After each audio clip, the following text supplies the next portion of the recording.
The so-called scientists, the pseudoscientists, I don't think they really have a beat on what the weather situation is.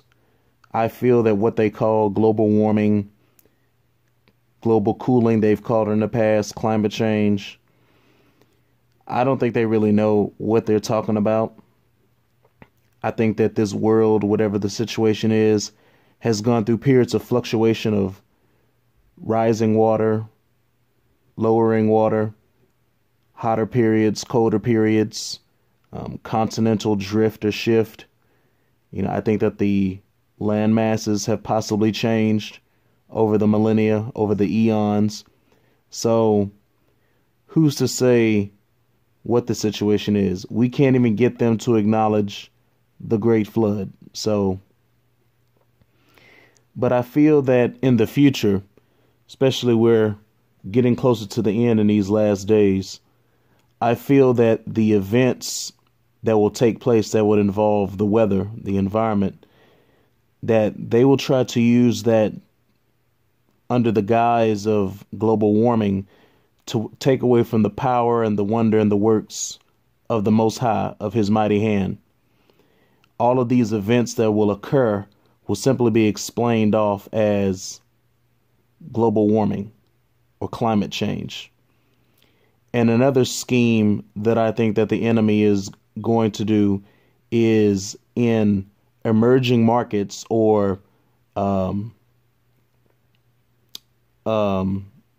developing countries. I feel that they will use, especially when you look at the Paris Accords, I think they will use rules and regulations like these to prevent emerging economies from being able to exploit and expand their resources and consume in the way that the quote unquote first world has been doing so they can maintain their advantage.